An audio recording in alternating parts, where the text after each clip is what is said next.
Welcome to YouTube channel Y R S class में एक बार फिर से आप सभी लोगों का बहुत बहुत स्वागत है।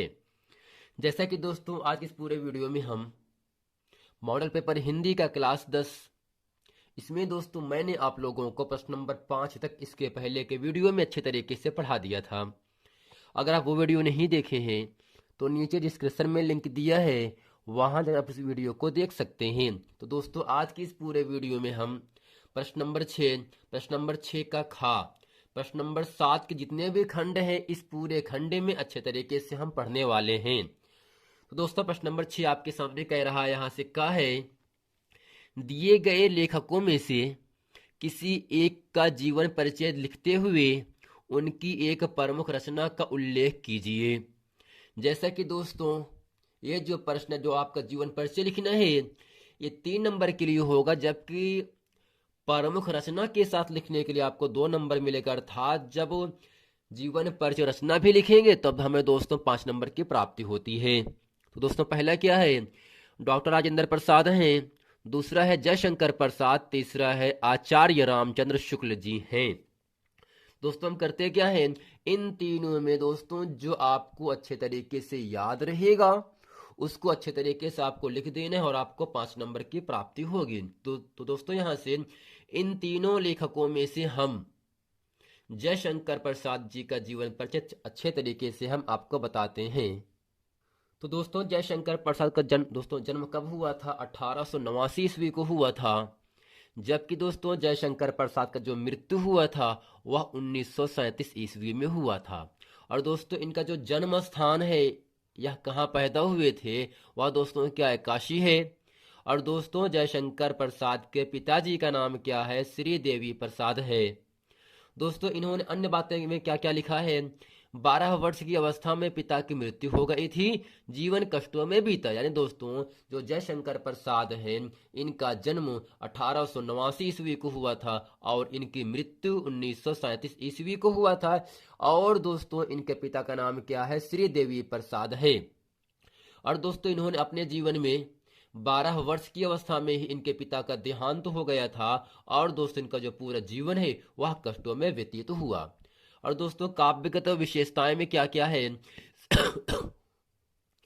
छायावाद के प्रवर्तक, नए विचार, नई कल्पना, नई शैलियां। और दोस्तों भाषा कैसा है, आरंभ में ब्रज भाषा, बाद में खड़ी बोली, शुद्ध संस्कृत, लाक्षणिक मधुर भाषा। और दोस्तों शैली कैसा है, भावात्मक, विरोधात्मक और दोस्तों गवेषणात्मक आपकी शैली इनकी है। अब दोस्तों करते क्या, सबसे पहले हम हेडिंग करते हैं काले पेन से जीवन परिचय।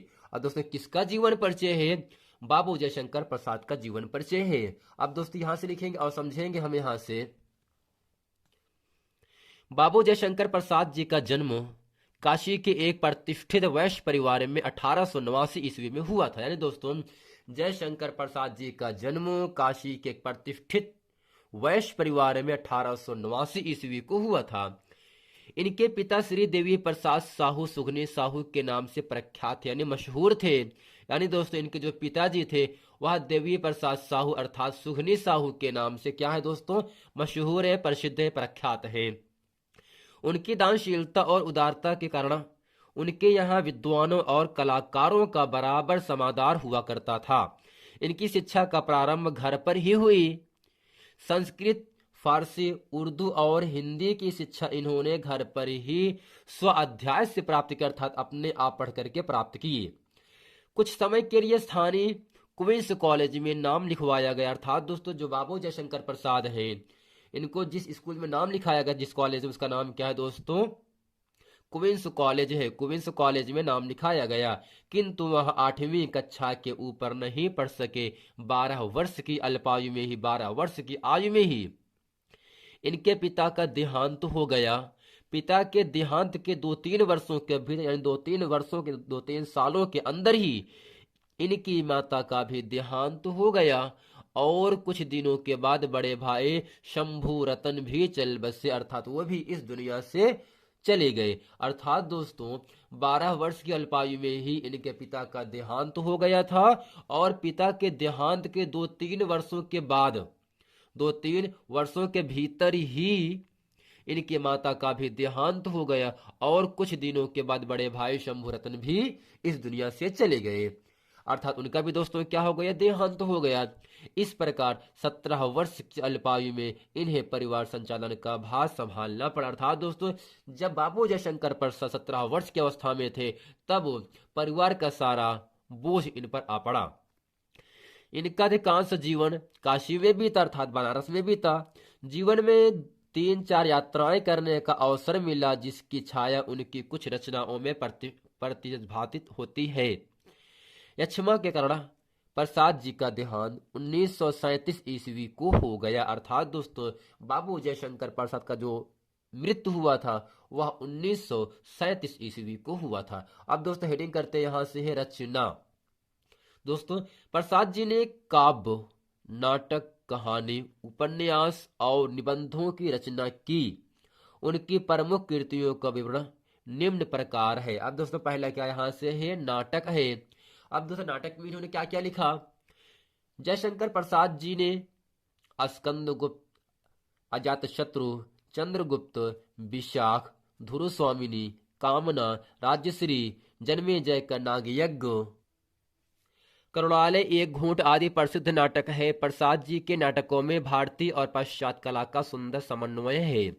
उसके नाटक भारतीय अतीत की अन्य पुराने बातों की सुंदर झांकी प्रस्तुत करते हैं। इनके नाटकों में राष्ट्र के गौरवमय इतिहास का सुंदर और सजीव प्रतिबिंब है। अब दोस्तों इन्होंने कहानी में क्या क्या लिखा, छाया, प्रतिध्वनि, आकाशदीप, इंद्रजाल, ये सब दोस्तों क्या है, जयशंकर प्रसाद की कहानी है।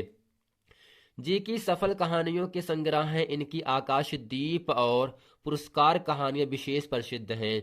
इनकी कहानियों में मानव मूल्य और भावनाओं का काव्यमय और अलंकृत चित्रण है। अब दोस्तों इन्होंने अपने जीवन में उपन्यास कैसा लिखा, कंकाल, तितली और इरावती यानी अपूर्ण, ये दोस्तों क्या है, इन तीनों क्या है दोस्तों, जयशंकर प्रसाद का उपन्यास है। क्या है, कंकाल, तितली और इरावती है। प्रसाद जी ने अपने उपन्यासों में जीवन की वास्तविकता का चित्रण कर आदर्श की ओर उन्मुख किया है। अब दोस्तों अगला है निबंध संग्रह, काव्य कला तथा अन्य निबंध। अब दोस्त इसके बाद यहां से आ जाता है काव्य, कामायनी, आंसू, झरना, लहर आदि प्रसिद्ध काव्य है। दोस्तों जो कामायनी अर्थात जो आपका महाकाव्य है, आंसू है, झरना है, लहर है, ये सब दोस्तों क्या है, जयशंकर प्रसाद का प्रसिद्ध महाकाव्य है। आंसू में प्रसाद जी के विषाद के आंसू यानी दुख के आंसू हैं। कामायनी श्रेष्ठ छायावादी महाकाव्य है। अब दोस्तों अगला है भाषा। प्रसाद जी की भाषा शुद्ध साहित्यिक खड़ी बोली है। उसमें संस्कृत के तत्सम शब्दों का प्रयोग किया गया है। संस्कृत के शब्दों की बहुलता और भावों में गंभीरता के कारण इनकी भाषा दुरूह हो गई है। इनकी भाषा ने विश्व के अनुरूप अपना स्वरूप गठित कर लिया। इनकी कहानी और उपन्यासों में इनकी सरल और व्यवहारिक भाषा के दर्शन होते हैं। इनकी भाषा में मुहावरे और विदेशी शब्दों के प्रयोग बहुत कम मिलते हैं। भावुक कवि होने के कारण उनके गद्य में भी काव्य की सुधरता, मधुरता और प्रवाह है। दोस्तों ये क्या है, जयशंकर प्रसाद का जीवन परिचय और इनकी रचना, उपन्यास, निबंध संग्रह, काव्य, भाषा और दोस्तों शैली, इन सब के बारे में अच्छे तरीके से आप लोगों को याद कर लेना है। और एग्जाम में 5 नंबर का जीवन परिचय आपसे पूछता है। तो दोस्तों प्रश्न नंबर 6 का खा आपके सामने कह रहा है, दिए गए कवियों में से किसी एक का जीवन परिचय देते हुए अपनी एक प्रमुख रचना का उल्लेख कीजिए। तो दोस्तों जीवन परिचय लिखना है और इनका एक हमें रचना भी लिखना है, जैसे कि 5 नंबर के लिए आपसे पूछा भी गया है। पहला दोस्तों क्या है, गोस्वामी तुलसीदास, दूसरा है सुमित्रा नंदन पंत है, तीसरा है महाकवि सूरदास। दोस्तों इन तीनों में जो अच्छी तरीके से आप लोगों को याद होगा उसको केवल लिखना और आपको 5 नंबर की प्राप्ति होगी। तो दोस्तों इन तीनों में हम महाकवि सूरदास जी का जीवन परिचय अच्छे तरीके से हम इस पूरे वीडियो में हम बताते हैं। तो दोस्तों ऐसे हेडिंग करते हैं काले पेन से, जीवन परिचय किसका दोस्तों, जीवन परिचय सूरदास जी का, महाकवि सूरदास जी। सूरदास जी का जन्म आगरा से मथुरा जाने वाली सड़क पर रुनकता नामक ग्राम में 1478 ईस्वी में हुआ था। अर्थात दोस्तों सूरदास जी का जो जन्म हुआ था वह आगरा से मथुरा जाने वाली सड़क पर रूनकता नामक ग्राम में सन 1478 ईस्वी में हुआ था। विद्वानों में इनके जन्मांध होने के संबंध मतभेद है। दोस्तों, जन्मांध का मतलब होता है जन्म से ही अंधा होने का मतभेद है। कुछ लोगों का विचार है कि सूर्य के काव्य में जैसा सजीव एवं स्वाभाविक चित्रण मिलता है वैसा किसी जन्मांध से कदापि संभव नहीं हो सकता। जनश्रुति के आधार पर यानी मनुष्यों के द्वारा सुनी गई बातों के आधार पर वे इन्हें बाद में अंधा हुआ मानते हैं। सूरदास सारस्वत ब्राह्मण परिवार में पैदा हुए थे। यानी दोस्तों, जो आपके सूरदास जी हैं यह सारस्वत ब्राह्मण परिवार में पैदा हुए थे। उन्होंने 18 वर्ष तक निकटवर्ती ग्राम में रहकर संगीत का अध्ययन किया। अर्थात दोस्तों, उन्होंने 18 वर्ष गांव में ही रह करके संगीत का अध्ययन किया। सत्संग के प्रभाव से उन्हें धर्मशास्त्रों का ज्ञान हो गया। बचपन से ही विरक्त हो गए ये गौघाट पर रहने लगी। वल्लभाचार्य को इन्होंने एक स्वरचित पद सुनाया जिस पर प्रसन्न होकर यानी खुश होकर उन्होंने इनके कृष्ण लीला को छंदबद्ध करने का सुझाव दिया। ये वल्लभाचार्य के शिष्य बन गए। अर्थात दोस्तों, जो आपके सूरदास जी इनके गुरु क्या हो गए? वल्लभाचार्य जी हो गए। अर्थात ये वल्लभाचार्य के शिष्य बन गए और वहीं गोवर्धन पर्वत पर बने श्रीनाथ जी के मंदिर में कीर्तन करने के लिए रख लिए गए। अर्थात दोस्तों, वल्लभाचार्य के क्या बन गए? शिष्य बन गए। और वहीं कहाँ? गोवर्धन पर्वत पर बने श्रीनाथ जी के मंदिर। दोस्तों, कौन सा मंदिर है? श्रीनाथ जी के मंदिर में कीर्तन करने के लिए इनको रख लिया गया।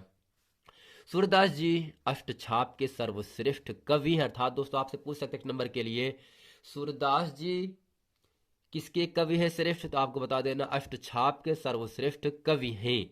इनकी मृत्यु पारसौली ग्राम में, अर्थात दोस्तों जो सूरदास जी हैं इनका जो मृत्यु हुआ था वह पारसौली ग्राम में सन 1583 ईस्वी के आसपास हुई थी। अर्थात दोस्तों, सूरदास जी का जन्म आगरा से मथुरा जाने वाली सड़क रुनकता नामक ग्राम में 1478 ईस्वी में हुआ था, जबकि इनकी मृत्यु पारसौली ग्राम में 1583 ईस्वी के आसपास बताया जाता है। अब दोस्तों हेडिंग करते हैं यहां से रचनाएं। दोस्तों इसमें लिखेंगे सूरदास के पदों का संकलन सूरसागर है जिसमें विनय भक्ति विष्णु के अवतारों एवं पौराणिक कथाओं का निरूपण 12 अध्यायों में हुआ है।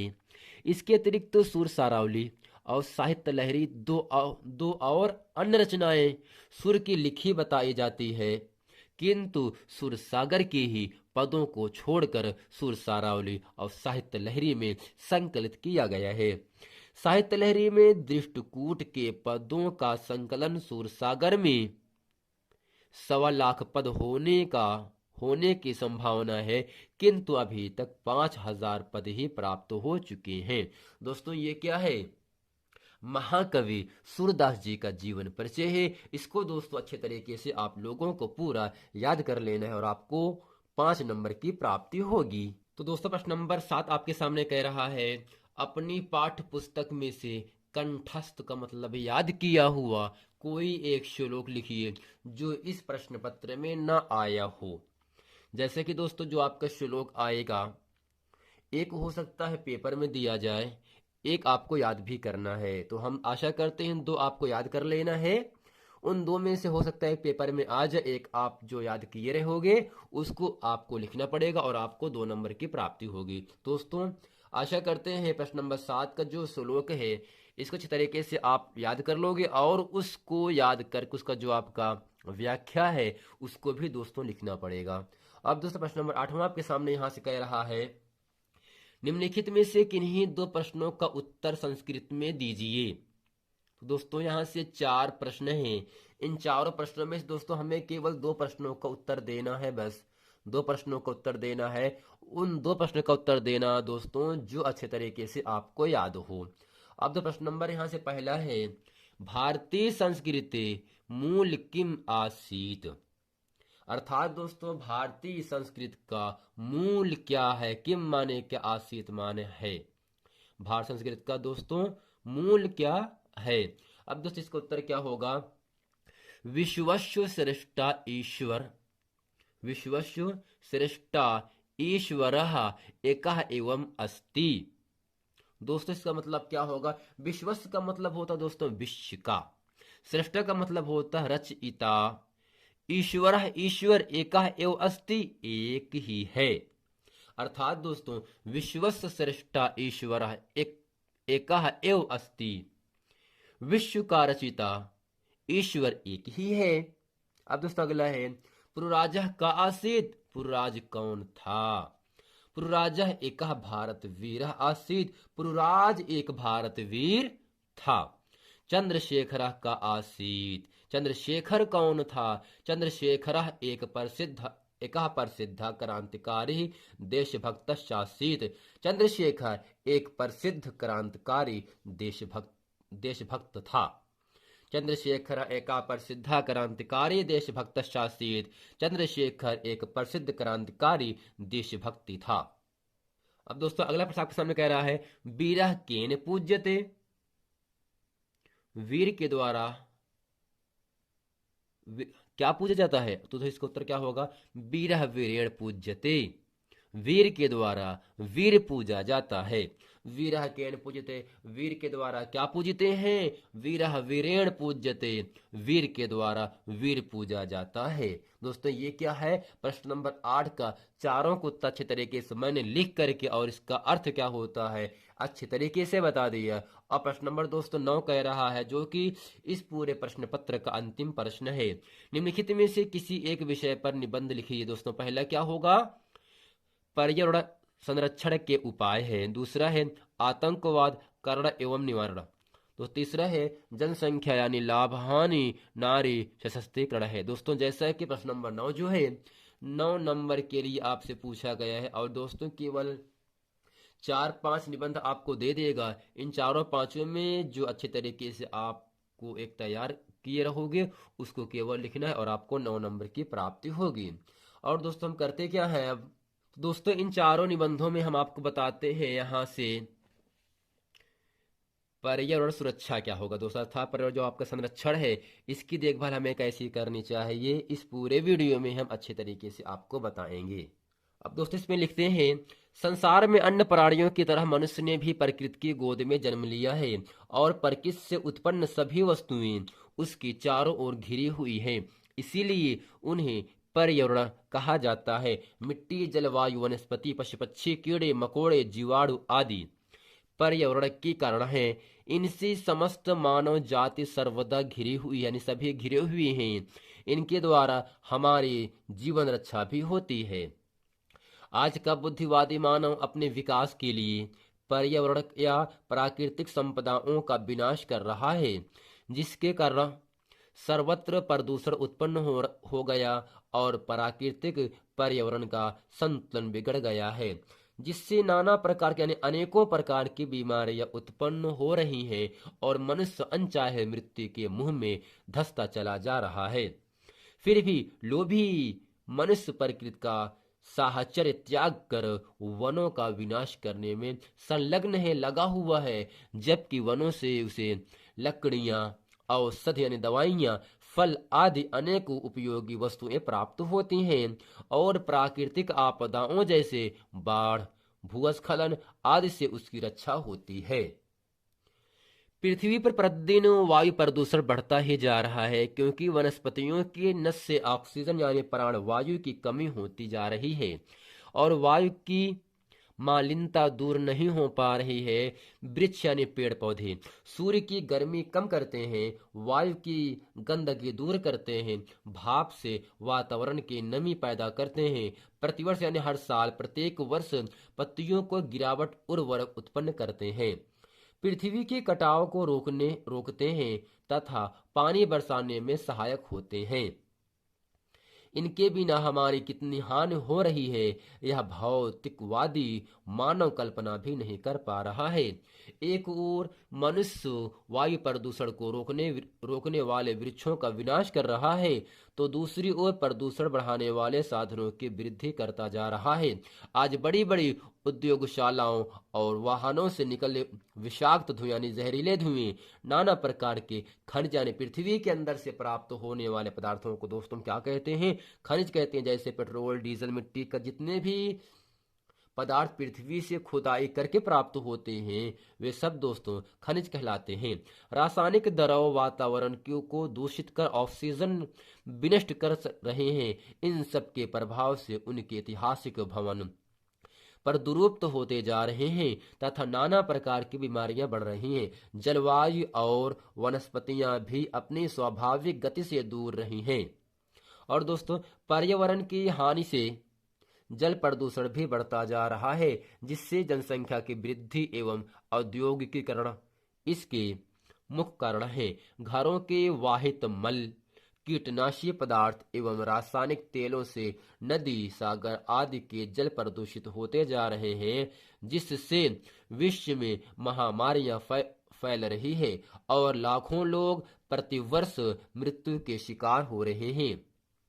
शोरगुल से भी पर्यावरण में अनेक दोष पैदा हो रहे हैं, अनेक बीमारियां उत्पन्न हो रहे हैं। रेलगाड़ी, मोटर, बड़ी बड़ी मशीनों, रेडियो लाउड स्पीकरों के भीषण आवाज में विशेष रूप से ध्वनि प्रदूषण की समस्या बढ़ती जा रही है।